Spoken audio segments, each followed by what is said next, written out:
Trespassers will face consequences. Protect your boundaries. Protect your future. A stitch in time saves 9. This is a warning message from Nasir Isiaku, Manager, Sultan Abubakar III International Airport, Sokoto.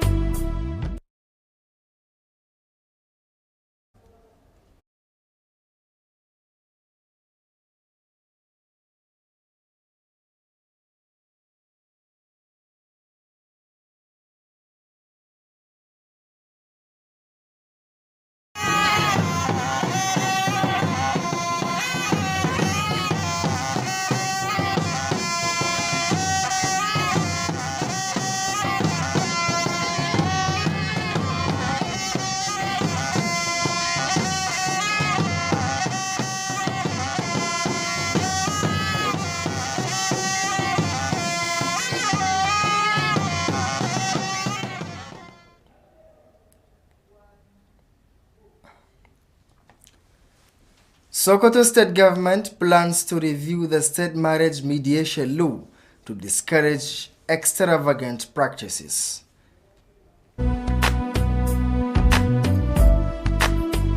Here comes special and very important announcement from the management of Sultan Abubakar III International Airport, Sokoto. The management wishes to inform and warn the general public against encroachment or illegal acquisition that involves sale, transfer and disposal of the airport land to private individuals. Whoever does any transaction with any individual of sale or hiring the land does that at his or her own risk. Don't allow yourselves to be seen erecting any building on the land as it legally belongs to the airport. Whoever is caught violating the rule will be arrested and be made to face full wrath of the law. The management of the airport maintains the already existing cordial relationship with the public for better services. Remember, land encroachment is a serious offense. Trespassers will face consequences. Protect your boundaries. Protect your future. A stitch in time saves 9. This is a warning message from Nasir Isiaku, Manager, Sultan Abubakar III International Airport, Sokoto. Citing internal crisis and leadership disputes. The decision was contained in a statement issued on Friday by his spokesperson Sanusi Baturi Dawakin Tofa. Governor Yusuf said his resignation effective January 25, 2026 followed unresolved disputes and prolonged legal battles that have weakened the party at the state and national levels. He thanked the NNPP for the opportunity to serve but said the moves was taken in the best interest of Kano State, stressing it was without bitterness. The statement also disclosed that 21 members of the Kano State House of Assembly, 8 members of the Kano House of Representatives, and 44 local government chairmen have also resigned from the party. The Sokoto State Government says its plan to review the state marriage mediation law to discourage luxury practices and simplify matrimonial process. Governor Ahmed Ali disclosed this on Friday while commissioning the Sheikh Ali Muhammad Bunza Zawiya and Mosque complex and edifies that house Jumat Mosque and Islamia schools. Our government house correspondent Nasir Abubakar Kiri has the rest of the story. The Jumat Mosque under the Tijaniya Sufi order is the 20th to be commissioned out of 60 mosques currently undergoing renovation and reconstruction across Sokoto State. Speaking at the event, Governor Ahmad Aliyu described the institution of marriage as central to social stability and the fulfillment of religious values, stressing the need for it to be practiced strictly in accordance with the Sunnah of the Prophet, peace be upon him. Dr. Ahmad Aliyu further stated that the Sokoto Caliphate is globally recognized as a hub for religious affairs, a development which informed his administration's decision to invest in religious infrastructure. He added that sacred sites across the state will soon be developed into tourist attraction. Speaking earlier, State Commissioner for Religious Affairs, Associate Professor Jabir Sani Pula, said the mosque is among projects that received special upgrades to ensure befitting structures and state-of-the-art facilities. He also disclosed that in the coming days, the state government will partner with a Kano-based NGO to train imams and ulamas on the dangers of hate speech in the society. The special guest at the occasion, Sheikh Amin Wali Ayu Zuru, said he was briefed on the numerous developmental projects executed by the present administration. He noted that the Tijaniya sect in Nigeria regards the Ahmad Aliyu-led administration as its own, pledging continued support and prayers for the government. The chief guest also led a 2-unit Jum'at prayer tended by Governor Ahmad Aliyu and other dignitaries at the newly renovated Jum'at Mosque. Allahu Akbar. Allahu Akbar.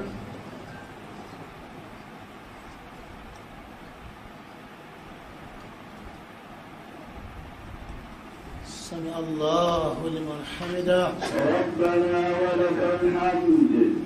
Special prayers were also offered by ulamas for divine guidance and protection for the Ahmad Aliyu-led administration, as well as sustained peace in the country. Highlight of the event include the inspection of various sections of the mosque and the Islamiyah schools within the center. Reporting from Government House, Sokoto, I am Nasir Abubakar Keri. The European Union delegation, in partnership with the Sokoto state government, has launched a social protection model under the $14 million social support for social inclusion program.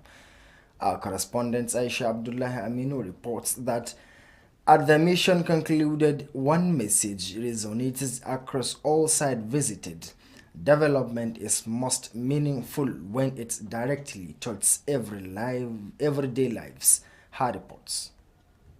The European Union, in collaboration with Sokoto State Government, has launched our child-sensitive social protection model aimed at improving targeting, data quality, and access to essential services for vulnerable households across the state. The initiative is funded through the $14 million Social Support for Social Inclusion program and is being implemented by UNICEF and the International Labour Organization to strengthen Nigeria's social protection architecture. Sokoto is like when it comes to working in the field. So this is why we've not only been present in the city, we even went out of the city, of course, to safe and secure local governments. Speaking at the lunch in Sokoto on Wednesday, UNICEF Deputy Representative Ms. Rona Khan said Nigeria has recorded progress in building social protection systems, but stressed that child poverty remains widespread and deeply multidimensional. Let it reinforce our collective determination to innovate, collaborate, and build systems that deliver real and measurable impact, and it will have a sustaining impact on the system and on the lives of children in Sokoto. Under the new model, the National Social Register will be expanded to include indicators on out-of-school children, nutrition, health insurance coverage, birth registration, zero-dose immunization, and vulnerability to shocks. Officials say the approach will enhance planning, service delivery, and grievance readiness mechanisms, particularly in high-poverty local government areas. The roadmap of this dialogue, which is the outcome of the dialogue, will be domesticated here in Sokoto to facilitate the extension of social protection to the informal sector, which we noted is one of the aspirations of the government. The delegation also paid courtesy visit to the Sokoto State House of Assembly, where they were received by the Speaker Tukur Bala Bodinga, and to the Sultan's Palace, where members of the Sultanate Council received them, to seek sustained collaboration with stakeholders and traditional institutions. Another highlight of the visit was the launch of a tree planting initiative at Bini village in Wamaku local government area, aimed at promoting environmental protection and combating desertification.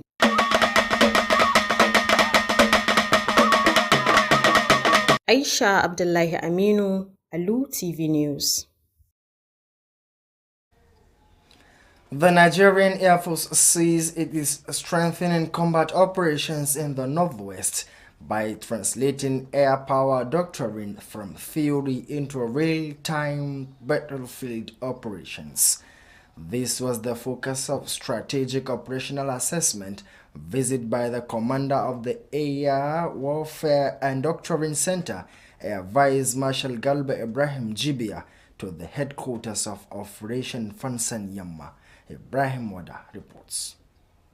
During the visit, Air Vice Marshal Jibia stressed that effective air-ground integration remains critical to defeating insurgents, noting that air assist must work closely with ground force to deliver precision strikes, intelligence, surveillance, and close air support. He explained that the engagements aligned with the command philosophy of the Chief of Air Staff, Air Marshal Sunday Kevin Anike, which emphasized deliberate training, mission-focused force development, and a mindedness. The aspect of training that he has raised, we are going to collect some names from the commander that we can train to be used. Are you getting the point? Yes, to be used for the center.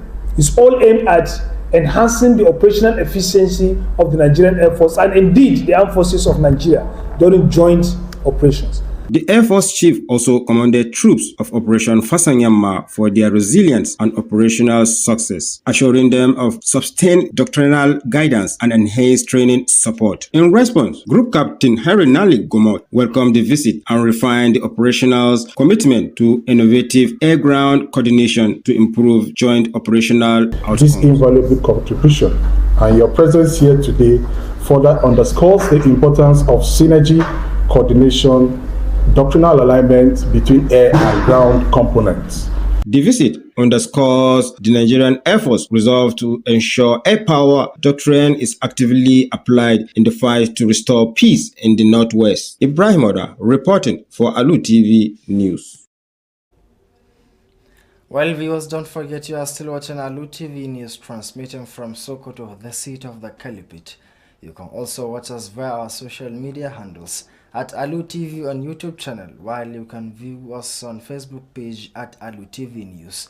You can also download our mobile application on the Play Store by searching Alu TV to watch our previous programs or watch us live while the program is running. The news will now continue. The Sokoto Badagry Superhighway project is receiving positive reviews in Sokoto states. The Nigerian Society of Engineers and community-based organizations expressed satisfaction during a project site inspection and a media tour. The visit also featured the commissioning of emergency road repair works.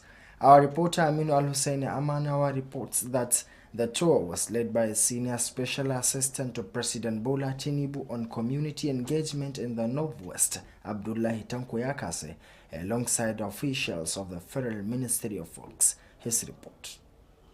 Speaking during the visit, the chairman of the Nigerian Society of Engineers, Sokoto State Chapter, Engineer Abubakar Ibrahim, said the face and standard of the work show President Tinubu's commitment to improving the lives of Nigerians, especially those in rural areas. I will commend the president himself for this his feasible outlook that he found out that those communities are supposed to be removed in this kind of bondage. The secretary of the Coalition of Non-Governmental Organizations in Sokoto State, Dr. Abdurrahman Omar, described the project as a major infrastructure development that would boost socio-economic activities nationwide. People living along that highway will definitely be benefited because they have free flow of agricultural goods. The Deputy Director of Civil Engineering at the Sokoto State Ministry of Works, Alhaji Chika Abbas, said the project will improve livelihoods and complement the effort of the state government. Some community members also thanked President Tinubu for initiating the Super Highway project. Earlier, the Federal Controller Works in Sokoto State Engineer Kasimo Megondru said the project covers about 120 kilometers within the Sokoto axis. He explained that it includes 6-lane concrete highways, bridges, solar street lighting, and railway component.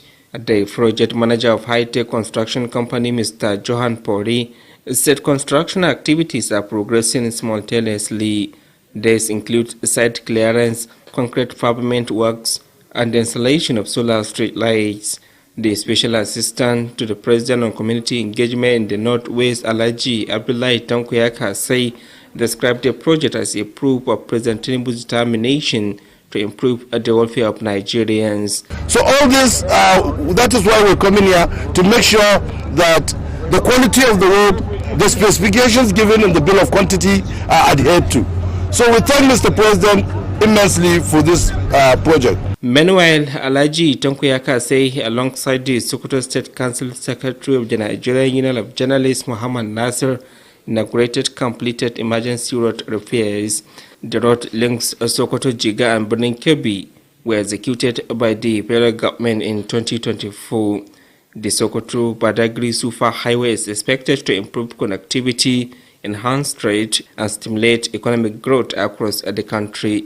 Aminu Alusen Amanawa reporting for Alu TV News. The national power grid has recorded its first collapse in 2026 on Friday, barely weeks after a similar incident on December 29, 2025, which had caused widespread power outage across the country. Grid collapse have been attributed to a combination of technical faults, inadequate maintenance of transmission lines, and fluctuations in generation capacity. Electricity generation dropped sharply from over 4,500 megawatts to as low as 24 megawatts as of 1:30 p.m. Checks showed that all 23 power generation plants connected to the grid reportedly lost outputs during the incidents, resulting in zero power allocation to each of the 11 electricity distribution companies. The cause of the collapse could not be immediately determined, and officials of the Transmission Company of Nigeria had yet to issue a detailed statement at the time of filing this report. And that completes our today's bulletin, but before we go, here are our main takeaways. We reported to you that the Sokoto state government said it will review the state marriage mediation law to discourage extravagant practices. We also brought to you that the European Union has launched social inclusion programs to ensure healthy children in Sokoto states. We also told you that the Nigerian Society of Engineers and community-based organizations expressed satisfaction with the ongoing construction of the Sokoto Badagry Superhighway projects. And that's wraps up for today's bulletin. On behalf of the news editor Bashar Abubakar and the entire production team, Abrashid Wadata Buhari saying stay tuned for the House of Bashan coming up shortly, and goodbye for now.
Gwamnatin jihar Sokoto ta bayyana cewa tana shirye-shiryen yin duba kan dokokin da suka shafi aure domin rage yawan bidiyoyin da ake na auraraki a nan Sokoto.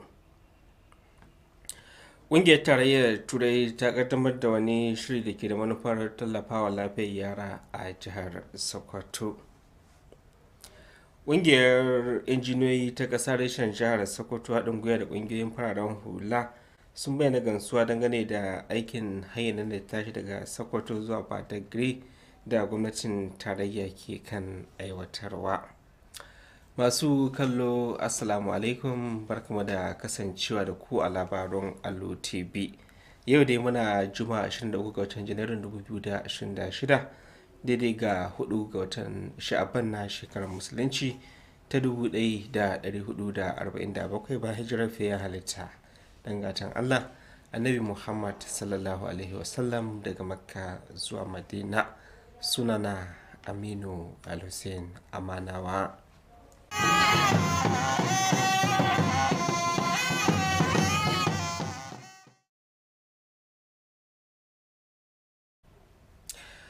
Gwamnan jihar Kano Abba Kabir Yusuf ya bayyana sauya sheka daga ficewa daga jam'iyyar NNPP, inda bayyana hakan a matsayin rikici na shugabanci da ya mamaye jam'iyyar ta NNPP. Wannan dai na kunshi ne a cikin wani bayani da kakakinsa Sanusi Bature Tawakin Tofa ya fitar a yau Juma'a.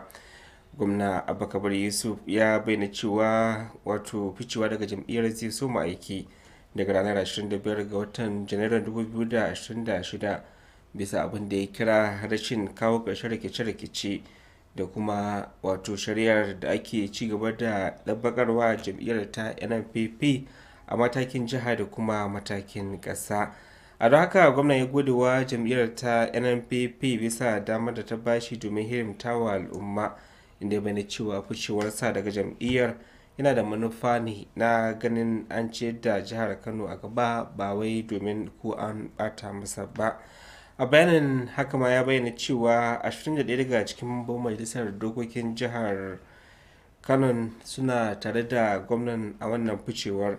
Haka zalika 8 daga cikin 'yan majalisar dokokin tarayya sai 44 shugabannin ƙananan hukumomi duka suna cikin wannan ficewar da ya yi din.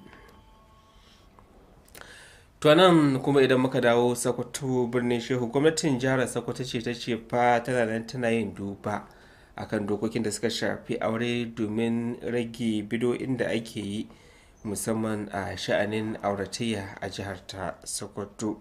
Gwamnan jiha Dr. Ahmad Aliyu shine da ya bayyana hakan lokacin da yake kaddamar da masallacin juma'a na Sheikh Ali Muhammad Bunza zawiyarsa kenan, wadda ta kunshi masallaci da makarantar islamiyya da ma dakunan zama na dalibai masu neman ilimi. Wakilinmu na fadar gwamnatin jiha Nasir Abubakar Girna kallayi da cikin wannan rahoton. Katafaren masallacin Juma'ar mallakin sufayen ɗarikar Tijjaniya shine na 20 da gwamnati mai ci ta kammala kuma ta kaddamar da aikin shi daga cikin fiye da 60 da yanzu haka ake ci gaba da gyara ko kuma sauya fasalinsu a faɗin jihar nan. Da yake jawabi a gaban taron, Gwamna Ahmad Aliyu ya bayyana sunnar aure a zaman mai matukar muhimmanci wurin ingantuwar sha'anin rayuwar ɗan adam da kuma kamala, inda kuma ya bayyana buƙatar a gudanar da shi daidai da sunna da koyar ma'aiki Rasulullahi. Za mu zauna da duk masu ruwa da tsaki a faɗin wannan jiha mu tabbatar da cewa wannan rai da aka haɗu a faɗin wannan jiha ta aure mun taka mata birki, ba ce ba. Za mu kuma majalisar dokoki in mun kakkaɓe dokar mun gabata inda take da wani abu da babu a ciki, za mu ƙara tabbatar da ita. Idan mun ka tabbatar da saboda zamani akwai buƙatar a sake koma a mata kwaskwarima,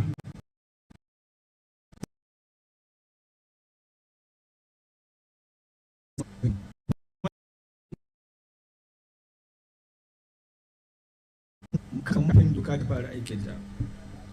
Dr. Ahmad Aliyu haka ma ya bayyana cewa daular Usmaniya ana mutunta ta tare da ɗaukar ta a faɗin duniya a zaman babbar cibiyar addinin musulunci, wanda hakan ya sanya gwamnatinsa ta mayar da hankali sosai wurin inganta lamuran addini. Ya ƙara da cewa nan ba da jimawa ba gwamnatin jihar Sokoto za ta farfaɗo da wurare masu albarka a garuruwan Wurno da Hubbari domin kimanta su a faɗin jihar nan. Tun farko da yake gabatar da jawabi, kwamishinan lamuran addini na jihar Sokoto Farfesa Jabir Sani mai hula ya ce masallacin na ɗaya daga cikin masallatai da suka sami ingantaccen gyara da sauya fasali domin mayar da shi daidai da zamani.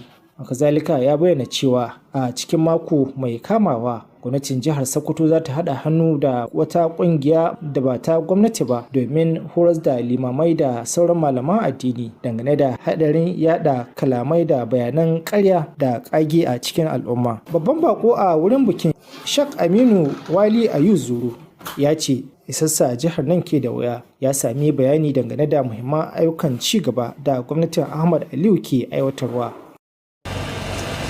A gaskiya na daɗe ban ji farin ciki irin na yau ba, a ga wani babba daga cikin wannan ƙasa ya zayyana ayyuka na alkhairi waɗanda aka yi da waɗanda ake ciki da waɗanda za a yi, to wannan babban alkhairi ne.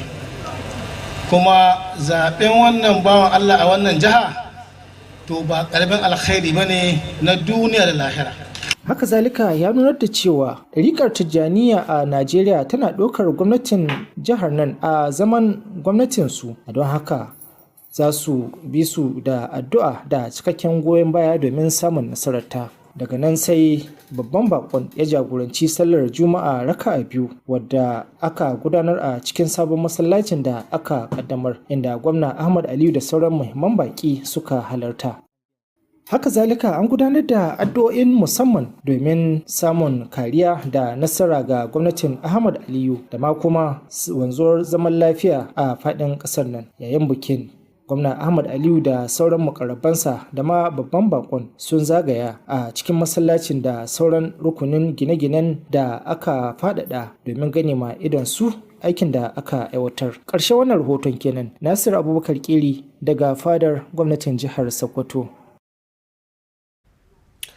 An gaida Nasiru.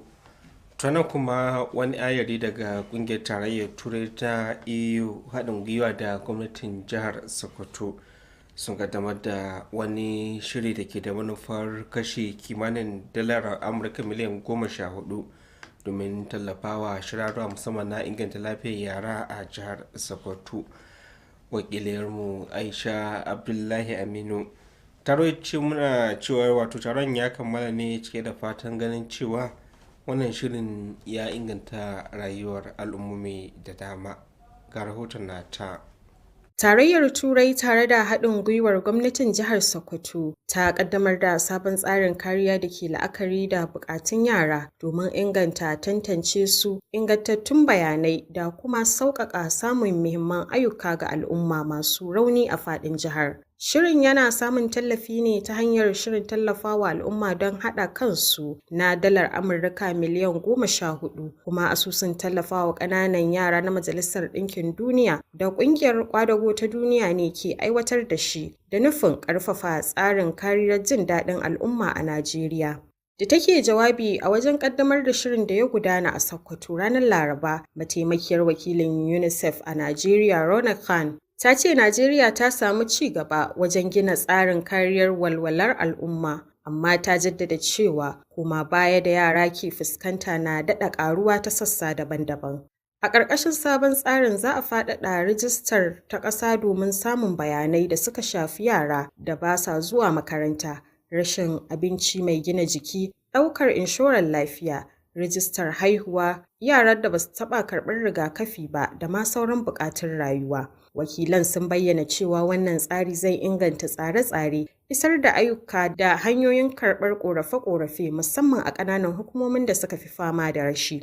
Tawagar ta kuma kai ziyarar girmamawa a Majalisar Dokokin Jihar Sokoto, inda kakakin Majalisar Tukur Bala Budinga ya tarbe su. Haka kuma sun kai ziyara fadar mai alfarma Sarkin Musulmi, inda mambobin Majalisar Masarautar suka karɓe su. Sun kuma yi hakan ne domin neman ci gaba da haɗin gwiwa da masu ruwa da tsaki da kuma hukumomin gargajiya. Wani muhimmin abin da ya ƙara haskaka ziyarar shine ƙaddamar da shirin dashen itatuwa a ƙauyen Bini da ke ƙaramar hukumar Wamako da nufin kare muhalli da yaƙi da yaɗuwar hamada.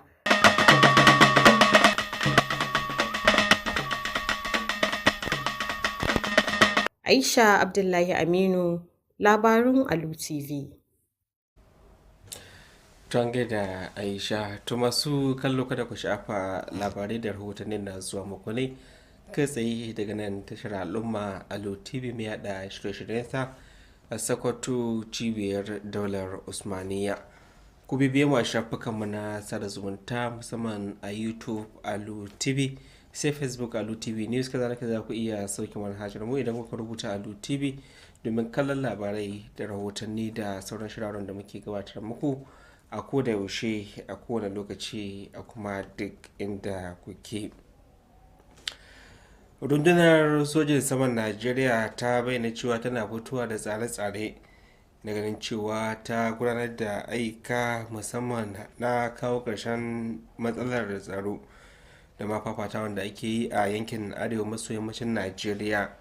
Wannan kuna zuwa ne a lokacin wani ziyara da kwamanda na rundunar na wato iya vice marshal Garba Ibrahim Jibiya ya kai a shalkwatar rundunar operation fansan yamma. Ibrahim Wada na da ƙarin bayani a wannan rahoton da ya haɗa mana.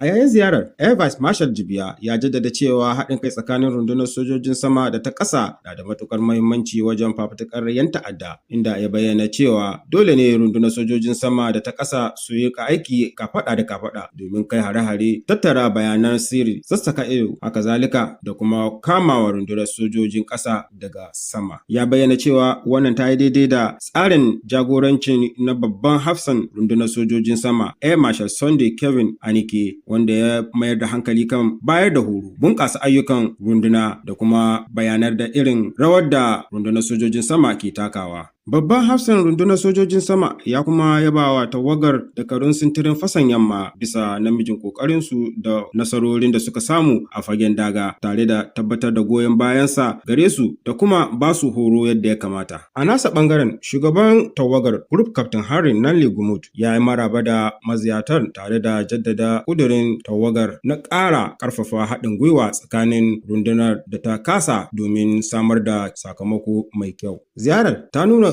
ƙudurin rundunar sojojin sama ta Najeriya ta tabbatar da cewa ana amfani da ƙarfin rundunar sojojin sama yadda ya kamata a wajen yaƙi domin dawo da zaman lafiya a yankin arewacin yamma.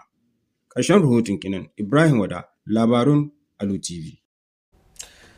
To aikin hanyar nan da ake kan aiwatarwa da ya tashi daga Sokoto zuwa Badigiri na ci gaba da samun yabo daga bangarorin ƙwararru da kuma masana. Na bayanan dai shine kungiyar masana harkar injiniyanci da kungiyoyin wato haɗakar kungiyoyin fararen hula da suka bayyana gamsuwa dangane da yadda aikin ke tafiya a lokacin da suka kai wata ziyara haɗin gwiwa da manema labarai a wajen da ake gabatar da aikin hanyar a nan Sokoto.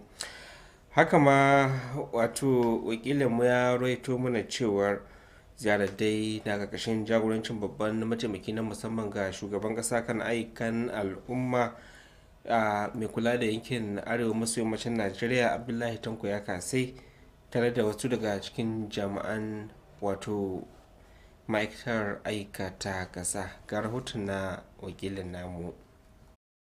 Da yake magantawa a lokacin ziyarar shugaban kungiyar injiniyoyi na jihar Sokoto, injiniya Abubakar Yahaya Ibrahim ya bayyana gamsuwa dangane da inganci da kwalitin aikin da gwamnatin shugaban kasa ta Bola Ahmed Tinubu ke aiwatarwa, wanda ya amanar cewa wannan zai taimaka musamman na bunƙasa rayuwar al'ummar da ke yankunan karkara. A nasa bangaren sakataren haɗakar ƙungiyoyi masu zaman kansu na jihar Sokoto Dr. Abdulrahman Umar ya bayyana aikin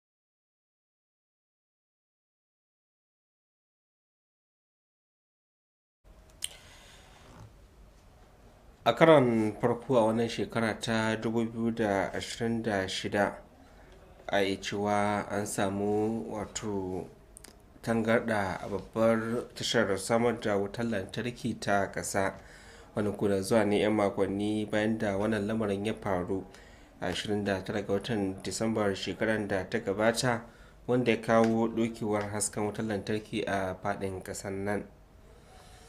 Wannan dai da dama daga lokuta ana ta allaka wannan na kan samun tangarɗa daga wasu daga cikin na'urorin da ake amfani da su, da rashin samar da kulawa ga layuka, da kuma inda ake samun matsaloli nan da can a sha'ani na ingancin iya ɗaukar wato ɓangaren. Wannan dai ya yi cewa wannan matsalan da aka samu ya samar da saukar megawatt da ake samu daga 4,500 zuwa megawatt 24, kamar inda bayanai suka nuna daga misalin karfe 1:30 na ranar yau. Haka ma wato wani binciken ya nuna da cewa daga cikin cibiyoyin da ake haɗar da samar da wato wutar 23 su ma sun samu wannan irin kalubalen, inda abin a iya cewa samu tangarɗar kasa rarraba hasken wutar lantarkin ga kimanin tashoshi ko kuma kamfanin samar da wutar lantarki 11 da ake da su. Ko da ke har zuwa lokacin haɗa wannan labarin ba a kai da gano dalilin faruwar lamarin ba, amma jami'ai sun bayyana cewa suna kan aiki ka'in da na'in domin duba yiwuwa akan wannan matsalar. To masu kallo da kuma wannan ne labaran na wannan lokacin suka kammala, sai dai kafin mai sallama tun da farko mun labarta muku cewa gwamnatin jihar Sokoto ta bayyana cewa tana yin duba akan dokokin da suka shafi aure domin rage matsalar almubazzaranci da ma bidiyoyin da ake yi. Haka ma kun ji cewa kungiyar tarayyar turai ta EU ta kaddamar da wani shiri da ke da manufar tallafawa domin inganta lafiyar kananan yara a Sokoto. Daga shi ma kun ji cewa kungiyar wato injiniyoyi ta ƙasa reshen jihar nan ta Sokoto haɗin gwiwa da kungiyoyin fararen hula sun bayyana gamsuwa dangane da aikin hanyar da ake kan gudanarwa da ya tashi daga Sokoto zuwa Badagry a nan Sokoton. Masu kallo, a madadin dukkanin waɗanda suka taimaka wajen zuwa muku labaran, musamman mai editan su Bashar Abubakar, sunana Aminu Alu Amanawa da na yi hidimar fassarawa da kuma karantu ke muku fata alkhairi. Assalamu alaikum.